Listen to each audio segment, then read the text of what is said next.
All righty, you're good to go, Keegan. Hey, good afternoon, everyone. Anna Holland is the Associate Curator of the Iowa Women's Archives. She received a BA in History from Augustana College and an MLIS in Certificate in Book Studies from the University of Iowa. As Associate Curator, Anna has the opportunity to engage with many aspects of women's history in the Midwest. She has previously presented on U Iowa's Women Administrators as a guest of the Tippy Women's Summit, and most recently spoke about the political activism of IWA's co-founder, Louise Noun, at Drake University's Osher Lifelong Learning Institute.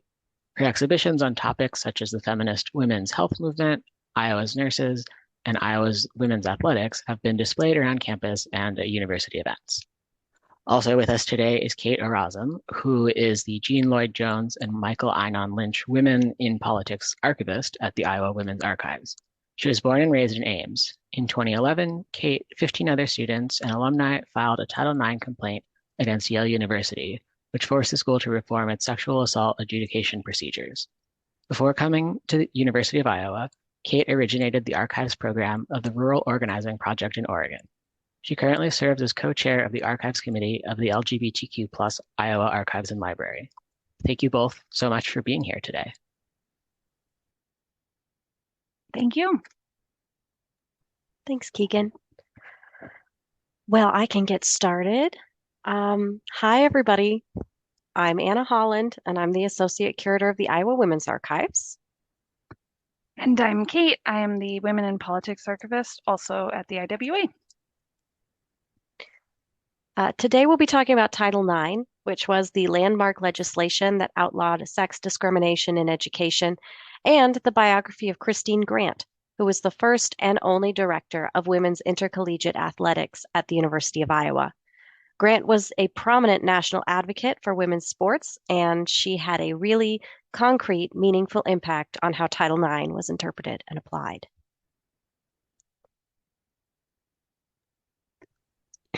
So today, we're going to be asking some big questions about the last 50 years of Title IX. And we'd like you to kind of keep these in mind as we go through the rest of this history. So the first of those questions is, what is the proper role of athletics or sports in our society? Should they be about public health? Are they an entertainment enterprise, a business? Are they an engine of social mobility for kids who play well to get access to educational resources? The second question we'd like you to keep in mind today is, what does it mean to be equal? If you've been excluded from a system for a long time and then you finally break into it, is that equality? What if that system continues to exclude others or doesn't align with your values? Do you have to transform that system in order to really achieve equality? And as you'll see in this presentation, I hope different Title IX advocates like Christine Grant and other kind of stakeholders in the world of sports have really disagreed with one another over how to answer this question over the years. Finally, we will ask you to consider, what is the future of Title IX? Over the next 50 years of this legislation, will we see it expanded, restricted, overturned? Whatever happens, how will our understanding of its meaning change over that time? So Anna is going to start out talking to you about Christine Grant and the early history of how Title IX came to be, and then I will be taking us through some more recent developments. Thanks, Kate. So in 1969, Christine Grant, a native of Bo'ness, Scotland, arrived in Iowa City to pursue a PhD in education. She chose the University of Iowa in part because of the school's strong women's physical education program, exemplified by M. Gladys Scott, the author of the widely used textbook An Analysis of Human Motion. When Grant arrived, the women's PE program was almost 50 years old and hadn't changed that much in that time, but it was about to. From her time as a student in the 1950s through the end of her career as a university administrator in the year 2000, women's education would go through a massive sea change. Here's young Christine Grant in 1963. By this time, she had received a diploma of physical education at Dunfermline College in Scotland and left her homeland to coach field hockey in Canada.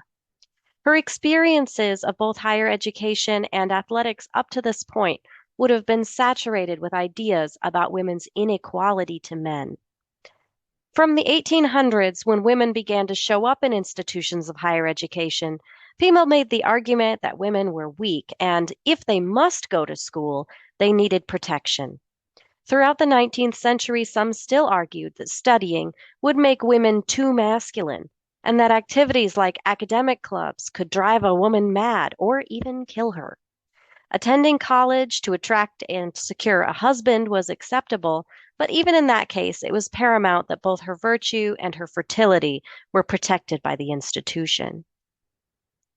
Grant's experience of college would have been shaped by the doctrine of in loco parentis, which put the school in place of parents to protect the virtue of female students. Some of these rules might be shocking today. Women students were subjected to curfews in the evening and rules about when they could leave or where they could go on the weekends. Some were banned from wearing pants. Daily chapel attendance was sometimes compulsory. The women were locked in their dormitories at night, and in some cases, not allowed to leave campus without an older chaperone. Male visitors were absolutely not allowed. And of course, rules for men were more lax. Often, only women students were punished for offenses like drinking alcohol. In addition to these extra restrictions, women students were governed by a separate administrative structure. There were women's dorms with cafeterias. You can see courier halls on this slide to your left. University Women's Association that sponsored women's only orientations, and a Women's Recreation Association, along with a Department of Physical Education for women.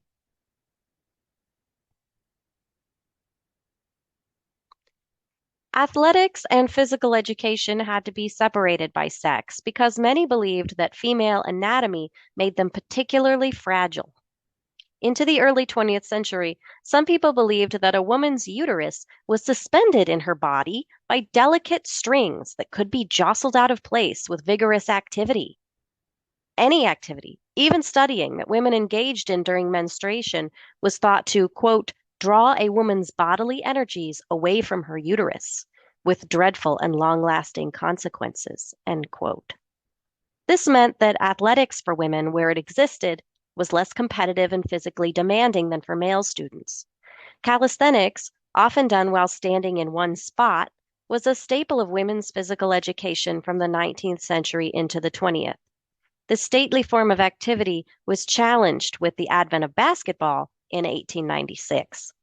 The sport immediately exploded across women's programs as students seized the opportunity to run and jump without corsets and maybe even compete, as long as they weren't on their period. Women had their own rules, though, that were designed to keep them from moving too vigorously and emphasized passing over dribbling.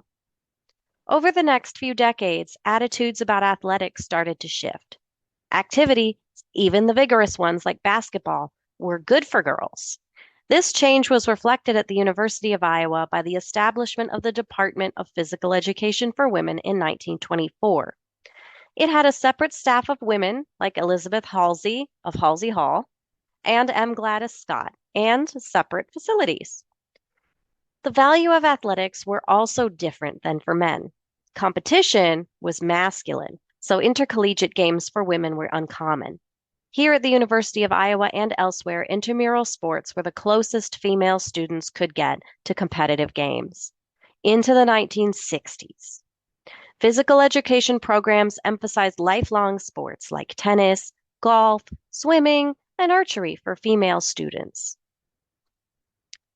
Protective policies for women students would have been familiar to Christine Grant throughout her years as a student, but were starting to fall away by the 1960s. By the time Grant entered UIWA's campus, women were starting to stretch their curfews, wear pants, and even have guests in their dorms. Women had many club sports to choose from, sponsored by the Women's Recreation Association that organized women's intramurals. They could play field hockey, basketball, tennis, or even join the synchronized swimming group, the SEALS Club, which you can see in the lower half of the slide. They'd come a long way from being perceived as too delicate for French club, but they still lacked plenty. The rules for women guided female students toward fitting into patriarchal norms. They wouldn't be too masculine, they would marry, and in many cases, they wouldn't have careers. Young women would understand this to be true when they looked at their faculty. It was overwhelmingly male. And that fact is what would lead directly to the development of Title IX. As we start this next section, I really want to emphasize how much Title IX was not meant to change athletics. During Congress's debates on what would become Title IX, athletics came up only in passing and only in the context of whether locker rooms would have to be co-ed. The real impetus for Title IX was to address employment discrimination. In 1967, President Johnson, perhaps unwittingly, made Title IX possible by signing an executive order which specified that government contractors could not discriminate against employees or applicants on the basis of race, color, religion, national origin, or sex. This announcement made no splash whatsoever until Bernice Sandler, a lecturer at the University of Maryland, read it. When Sandler read Johnson's executive order, she realized that colleges and universities receive federal contracts. Thus, sex discrimination should be illegal on campus. Sandler contracted the Office of Federal Contract Compliance within the U.S. Department of Labor, and then the Women's Equity Action League, or WEAL. All affirmed her interpretation. Then, as chair and the only member of WEAL's Action Committee on Contract Compliance, Sandler gathered national statistics on college and university graduate students by employment and sex. Discipline after discipline, school after school, she saw the same pattern. Far more women received PhDs than were hired by academic institutions. At Columbia University, for example, about a quarter of their doctoral degrees were awarded to women, but women made up only 2% of tenured faculty. At 1969's American Sociological Association meeting, it was reported that out of 188 graduate schools, women were more than 30% of PhD candidates, but only 4% of full professors. There was a national pattern of sex discrimination, and the higher the rank, the fewer the women. A barrage of complaints against more than 250 colleges brought this to the attention of Congress, and it attracted the interest of Oregon's Representative Edith Green, who, along with Representative Patsy Takamoto Mink of Hawaii, pictured in the background here, would doggedly pursue a legislative solution over the next 2 years. Green began by attaching Section 805 to the Omnibus Post-Secondary Education Act of 1970. It would have amended Title VI of the Civil Rights Act of 1964, which prohibits racial discrimination in programs receiving federal funds.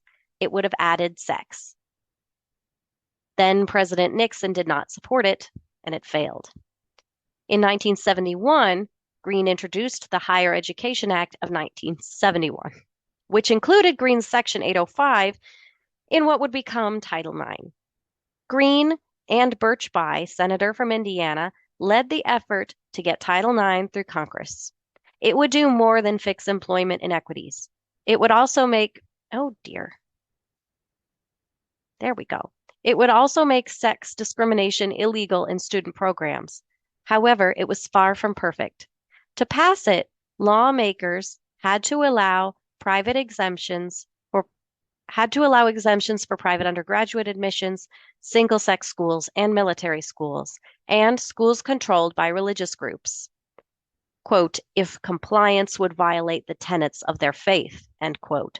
But it passed, and Nixon signed it at the end of 1972. Now, all that American schools had to do was apply this complex, vague legislation to an educational system that had sexism built into every aspect of the student experience. And this is where athletics come in. We all still see in the slides? Okay.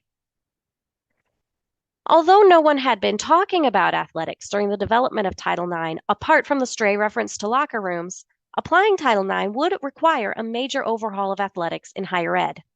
At the University of Iowa, President Sandy Boyd rushed to comply by creating varsity sports out of existing club sports, but without the funding. Christine Grant was appointed the first women's athletics director in 1973 while she was still a graduate student. But her situation made it clear that her presence wouldn't be enough to comply with the law. As Grant put it, quote, I was in the middle of my dissertation. I was teaching, I was athletic director, and I was the field hockey coach. I had no support. I did my own typing. I lined the field, end quote. Women had their own gym, Halsey Gymnasium, but they weren't permitted in the field house. 2 sets of women's uniforms had to be shared by 12 teams, and because of the meager budget, traveling usually meant sleeping on the gym's floor. Not many people cared about women's athletics, and it showed. With such vast inequality between men and women, assuring no sex discrimination in athletics was going to be a Herculean task. Institutions of higher education were given an adjustment period to comply with the law, but made little progress overall. Meanwhile, Title IX complaints to the Office of Civil Rights flooded in, but only about 1 in 5 were resolved by the office. By the end of the adjustment period, July 1978, most colleges were still out of compliance. Rather than take a firm stand for women's sports, colleges and universities played for time and pled ignorance. Many complaints came back to the idea that men would be disadvantaged by equality with women. What about expensive sports like football? And how could facilities be created and shared without men losing anything? Grant saw these concerns play out on the ground at Iowa. She said, for some of the men's coaches, it was not easy. If you could put yourself in their shoes, and this facility has always been yours whenever you wanted it, the prime time, and here suddenly these upstarts are coming in and wanting to share, that was a difficult concept. And anyway, people thought women just weren't that interested in sports. After all, in 1976, 1977, women made up 47.7% of college students, but only 26% of college athletes. But this was representative of sex inequities, not a reason for enforcing them. Women's participation increased along with their opportunities to play. However, in response to administrators' pleas, Congress gave colleges until 1979 to comply, and in the meantime, the Office of Civil Rights, OCR, in the Department of Health, Education, and Welfare, HEW, would decide how to define equality. Christine Grant consulted with the HEW as they deliberated, and her papers in the Iowa Women's Archives contain thick packets of comments to the HEW from advocacy groups. The office received over 700 such comments in total. The committee considered things like per capita expenditures, how scholarships would be awarded, and coaches compensated. A coalition of athletics administrators backed the idea of voluntary compliance instead of any regulations. In the end, the HEW came up with a 3-pronged test to measure compliance. Colleges must meet one of the 3 prongs. None is specifically required as long as one of these conditions is fulfilled. 1. Provide athletic opportunities that are substantially proportionate to the sex ratio of the student body. 2. Show a history and continuing practice of improving athletics for the underrepresented sex. Or 3. Show that the athletics program meets the interest and abilities of the underrepresented sex. This test, and the very detailed guidelines for what areas of athletics would be measured, including scholarships, available facilities, travel funding, and more, gave colleges good instruction for what to do. Whether they did it was another matter. The Office of Civil Rights continued to address complaints slowly, if at all, and much of the enforcement fell to women who filed lawsuits under Title IX. Lawsuits are still a key enforcement of the strategy today. All right, so those are some of the kind of origins of Title IX that Anna's taking you through, as well as some of the initial struggles over what the equality the law promised would come to mean in practice. But that struggle wasn't really resolved by the guidance that Anna just mentioned. That 3-pronged test was definitely not the end of the conversation. Instead, as we move into the 1980s, we see really a huge battle between men's and women's organizations over the soul of college sports. And that takes the form of the NCAA versus the AIAW. So the AIAW is what I'll be talking about now. Now, most of you probably know what the NCAA is. It controls many aspects of college sports today, but it did not always have that power. They used to have competition. So one of the organizations that competed with the NCAA was the AIAW. And Anna, you can advance to the next one. Thank you. The Association of Intercollegiate Athletics for Women. It was founded in 1971, right before the passage of Title IX, by a group of women's athletics administrators who included Christine Grant. And their goal was to standardize and promote women's intercollegiate athletics. The AIAW only existed for about 10 years, but in that time, it grew to administer 17 different sports, and it actually had more member institutions than the NCAA. In addition to being a founder of this organization, Christine Grant also served as AIAW's president in 1981, which is really when the battle with the NCAA comes to a head. And it really was a battle. You can kind of see from this contemporary illustration, there's a NCAA tank that's bearing down on an AIAW trench. So this was really a conflict between two groups who wanted to control some of the same territory, college sports, and they had pretty incompatible ideologies. So I'll get into the kind of specifics in a second, but just to set up that philosophical conflict a bit between the AIAW and the NCAA, really it comes down to those big questions that we mentioned at the beginning of this presentation. So for Christine Grant and most of the AIAW women, what was the proper role of sports? Health and well-being of players, period. It was not about really winning at all costs. It was not about maximizing revenue. They were interested in building a market for women's sports, but they did not want to engage in what they saw as fraud and exploitation that were endemic to men's athletics. So this point is illustrated by Christine Grant talking about how she wanted women's sports at Iowa to follow a different model from the men's programs, one that would be educationally sound and financially reasonable. Christine Grant wrote that Title IX gave women athletes the right legally to push for the same resources that were given to their male counterparts. But as she says here, if those resources are so excessive that it is warping our educational system and harming student athletes, then why not take the opportunity that Title IX poses to build up a new kind of college athletics program that has different priorities and doesn't do those things? So for Grant and the other AIAW women, what equality meant to them was really an equality of autonomy. They wanted to maintain control of women's sports so that they could enact their own values, their feminist values really within it. And that's what AIAW was for. There's a lot of examples of how those values were put into action in the AIAW. They had a much more democratic structure than the NCAA in terms of student athletes being involved in governance and having influence over the organization.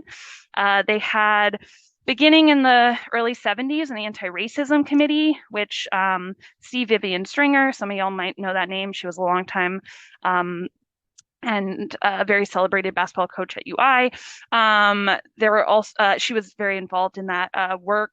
The AIAW also focused a lot on what they thought women athletes needed, both individually and as a group, to address the legacy of decades, even centuries of exclusion from higher education and from sports. So AIAW allowed athletes to have non-consecutive eligibility that was meant to accommodate women who might leave school to have a child and come back later on. They focused a lot not on building the most competitive program possible, but instead getting as many women playing as possible, because they felt that only then could we even kind of begin to know what women are capable of athletically after being kept out of sports for so long. And so to facilitate getting lots of participation, they had playoffs where every program got to go, even if you had a very bad season. They had a fee structure where the big programs subsidized the smaller programs a bit. And so overall, AAW was really looking at building up women's sports as a whole, a bit more so than building an individual program. So all of these things, of course, influenced how AIAW and NCAA looked at Title IX in the 1970s. For the AIAW, they were hoping they could share power with the NCAA, maintain control over women's intercollegiate sports, and then kind of use that as a beachhead from which to build out a movement to really revolutionize college athletics. That was their goal. But that is not what ended up happening. Rather, the NCAA for a while was lobbying to try to prevent Title IX from having anything to do with athletics. When it became clear that that would not be possible, they essentially conducted a hostile takeover of the AIAW. Now, why did the NCAA do this? One reason was they feared regulation based on Title IX. They thought that if they could control both men's and women's sports, that would protect them from legal repercussions under Title IX. Now, HEW, the organization that Anna mentioned, which was writing the guidelines for Title IX, made it pretty clear that this wasn't necessarily a real concern at the time, but that was sort of what the NCAA said they were doing. Now, another possible reason for the NCAA to get interested in women's sports around this time is that they thought maybe there was money in it. So in 1980, the AAW Women's Basketball Championship game got better TV ratings than that year's NBA Finals. And then the year after that is when the NCAA finally made its move towards the AAW.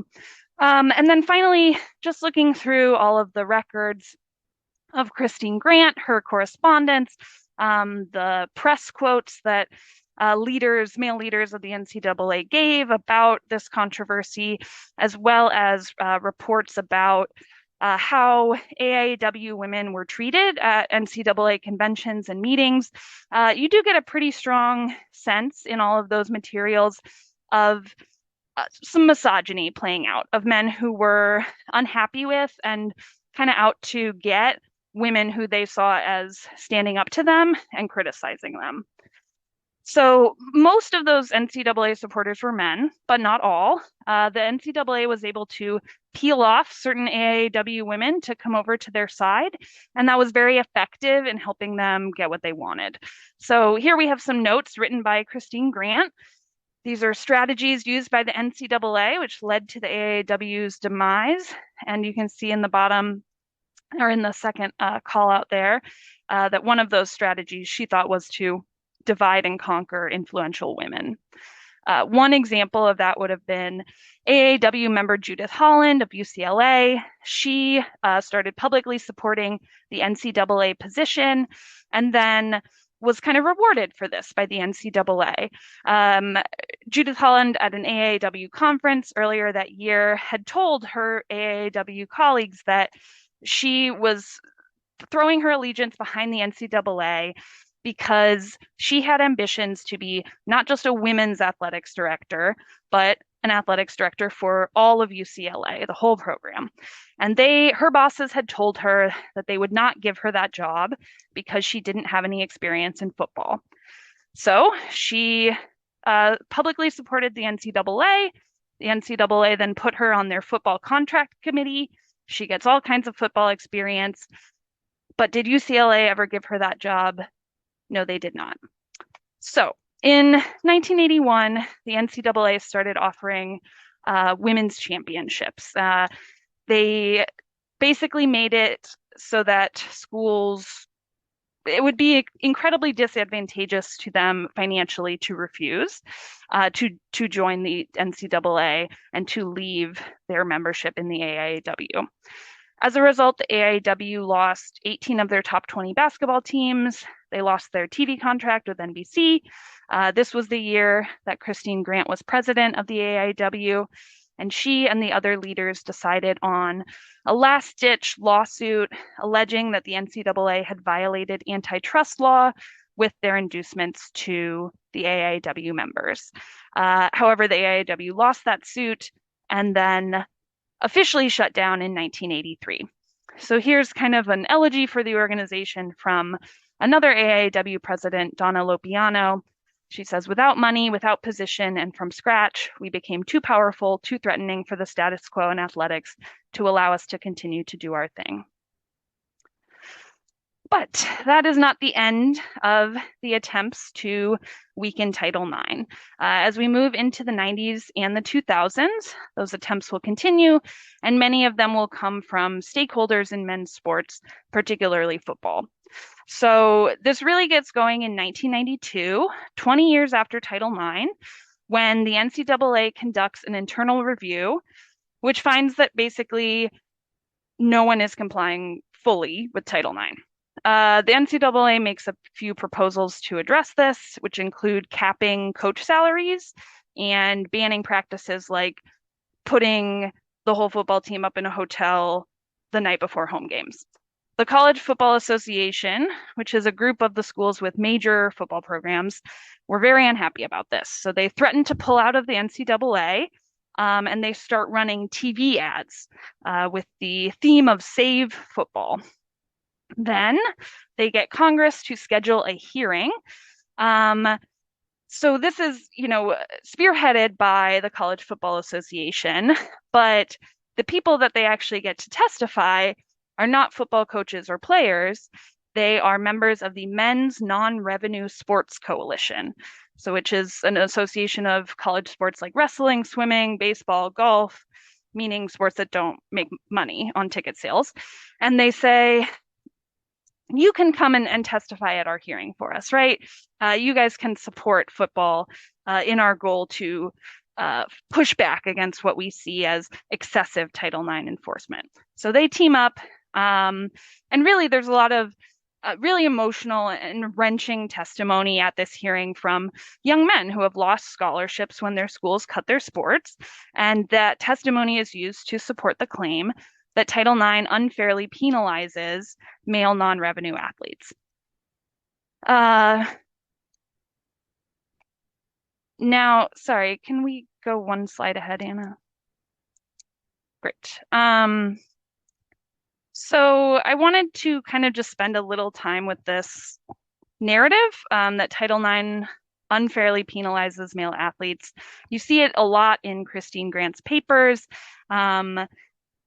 She gets a lot of kind of angry emails anytime she appears in the media to advocate for Title IX. Can we go back one slide? So these are just two of many examples. In this one, a man is writing to Christine Grant saying, Title IX slashed our soccer team to make room for a women's field hockey team. And you'll notice that there he says that it's not the athletics director who cut his team. It's not the university. It's not a legislature defunding education. It is Title IX is the result or the cause of that cut. So after all of that lobbying and media campaigning that the CFA engaged in, they were pretty successful at spreading a lot of these myths about Title IX. So I thought we could kind of take a beat to look at them together. First, you will often hear people say that Title IX has taken opportunities away from male athletes.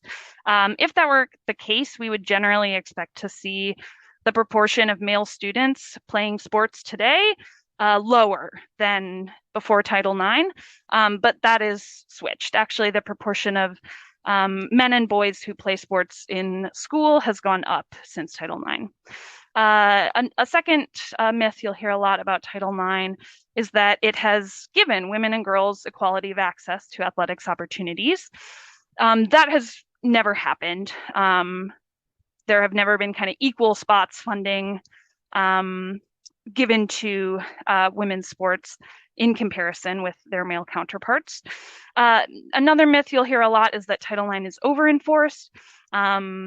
In fact, Title IX has never actually been enforced. It has one enforcement mechanism, which is the removal of federal funding, and that has never been implemented. Finally, you'll hear a lot that the revenue-producing sports, like football and also basketball, make so much money that they pay for all the other sports, and that is sort of the basis for this difference in treating them differently. But that is also generally a myth. Almost all athletics departments spend more money than they make nationwide. And so those kind of arguments that you hear frequently about Title IX are often not underpinned by, they aren't a fair reflection of reality.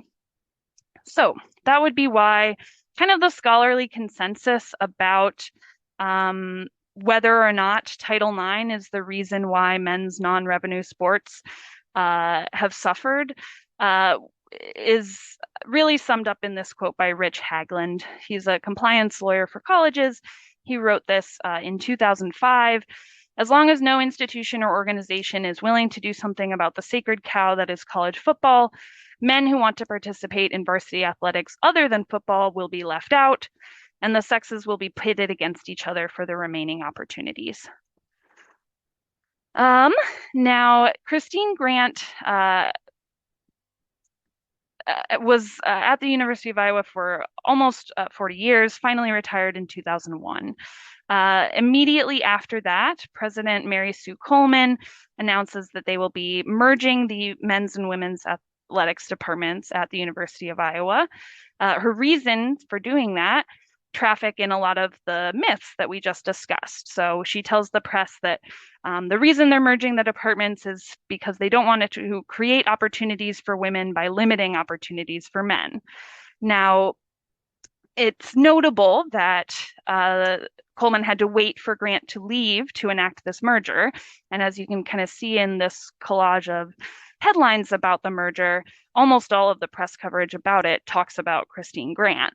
And that is because it was well known that Grant had really held on to a separate women's athletics department.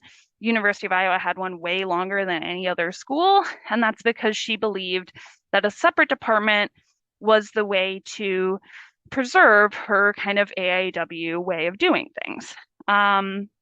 So, you know, that had an impact on lots of different aspects of the department. We have one kind of status report about the merger that's showing kind of the tensions between the departments after the merger, which notes that the academic support staff from the women's department was really focused on allowing students to make mistakes from which to grow while providing needed support, while the men's department used, quote, hand-holding methods just to maintain eligibility, end quote. Grant refused to even call this a merger. She used the term submerger because she and her allies saw it as a washing away of kind of the philosophical basis that they had built up this women's athletics program on. After Grant left, a lot of her kind of people left as well. And 5 years after the merger, Grant wrote her own reflection on it, in which she gave her judgment that none of the staff remaining in the merged department had a commitment to equity in athletics. So that merger was over 20 years ago now. What is the status of Title IX at Iowa these days? Well, obviously there's, you know, lots of great headlines about women's sports. Caitlin Clark, our basketball program, the new wrestling program, all of those kinds of things. But I think if you dig a little deeper, the story with Title IX at Iowa is pretty similar to kind of the story we've been sketching out for you today, which is that there are still some aspects that of the promise of equality that are kind of going unfulfilled. So of note to me, some statistics would be that assistant men's athletics coaches here at the University of Iowa make 17% more on average than head coaches of women's teams. In the past 5 years, just the past 5 years, the athletics department has been found liable in multiple lawsuits for discriminating against women and people of color. In one of those cases, Iowa cut men's and women's swimming during the pandemic because the athletics department ran out of money. That did not happen at other Big Ten schools, even though everyone had the same loss in revenue. Iowa's problem was that we were still paying a lot of interest every year for renovations of football facilities. In any case, after that cut, the women's swimmers sued the University of Iowa for violating Title IX. They won, and that is why both women's swimming and women's wrestling were added back at the University of Iowa in order to comply with that court ruling. So that's a snapshot of our university. Nationwide, how is Title IX doing? Was Christine Grant correct that allowing the NCAA to take over the AIAW would hurt women's sports in the long run? Well, it definitely did hurt the proportion of women in athletics administration. So prior to Title IX, about 90% of women's sports teams were coached by women. That fell to about 40% in the 1980s after Title IX, and that number hasn't moved since. Prior to Title IX in D1 institutions, 95% of women's athletics programs were run by women. Today, in merged departments, only about 16% are led by women. Currently, the estimated resource gap between what women and girls get in terms of athletics resources and what they would get if it was proportional with their enrollment is about $750 million. Now, there have been a lot of recent developments in Title IX. I'll just touch on these pretty briefly. In 2011, the Obama administration changed their guidance for Title IX. They issued new protections for trans students, including the right to play sports on their same gender team. The NCAA implemented that. They also, at that time, put in new requirements for how schools would handle sexual harassment and assault. In the Trump administration, the Secretary of Education, Betsy DeVos, rescinded that guidance, made it harder for schools to punish students for sexual misconduct. Just recently, like last week, Biden released his guidance on Title IX. It's kind of a middle road between the Obama era guidance and the Trump era guidance. As you know, while at the time, in 2011, when the rules were changed around trans students participating in sports, there wasn't a huge controversy at that time. A big backlash to that has developed in the past few years. Of course, here in Iowa, we've seen trans kids be banned from playing sports with their same gender peers.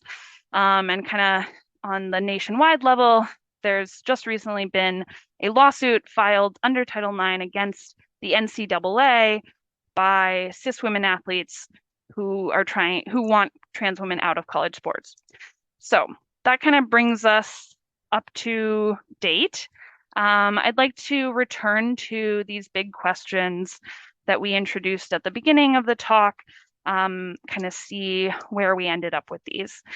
So in terms of what is the role of sports in society, or what ought the role of sports in society to be, I hope that part of what this presentation has shown is that there's not just different answers to this question, but there's kind of opposing answers to this question.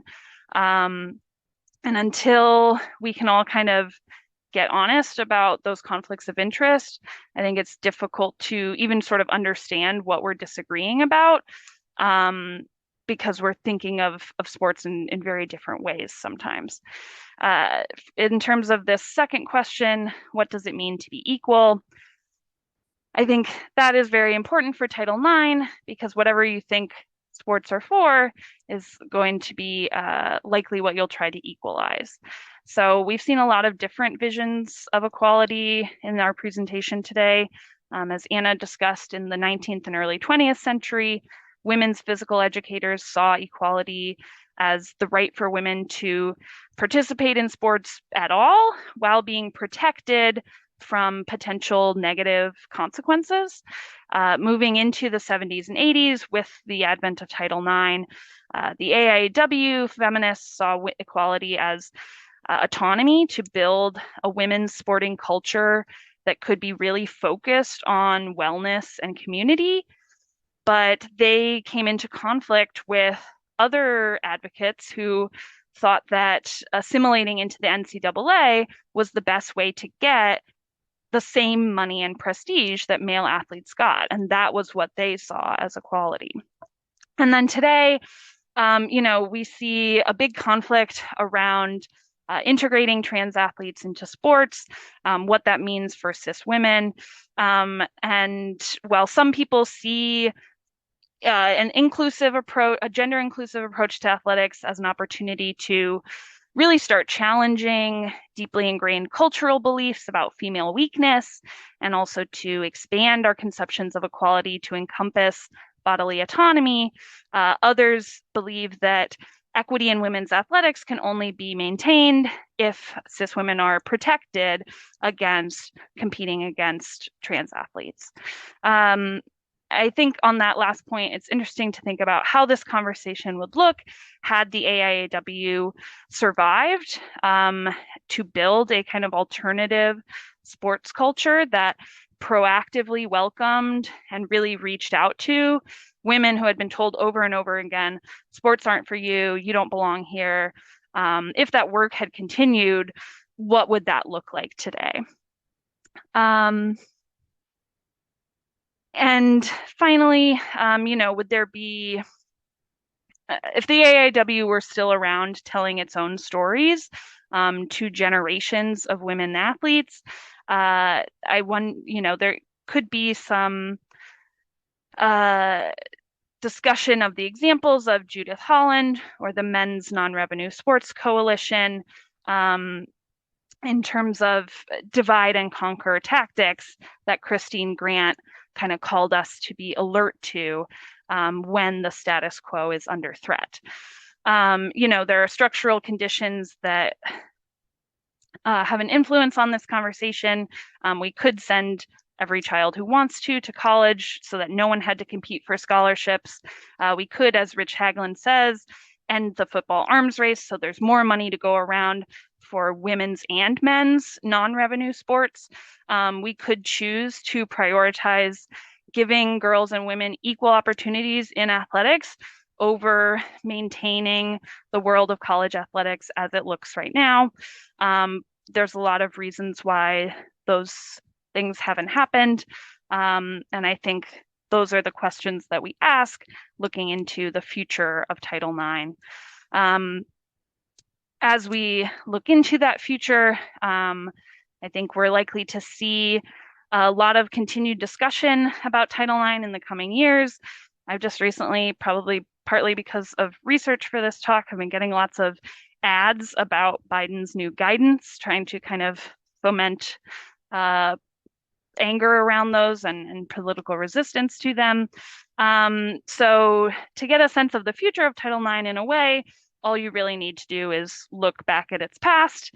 It really has been a struggle every step of the way, fought by people like Christine Grant, who spoke up not only for women's rights, but for the value of public education and the importance of integrity in public institutions. The meaning of Title IX has always been evolving. It's really never been settled, and it's likely to continue to be contested. So that is our presentation.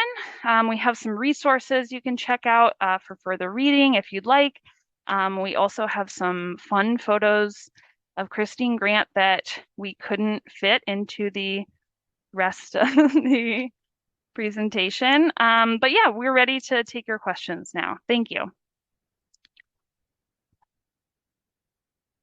Okay, I'm gonna give Anna a second to flip through these slides because it's very good. Is that a cross stitch?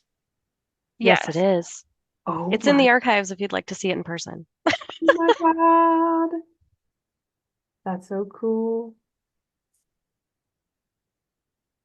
If anybody wants to dress up as Christine Grant for Halloween, this is a great example of how you can do it.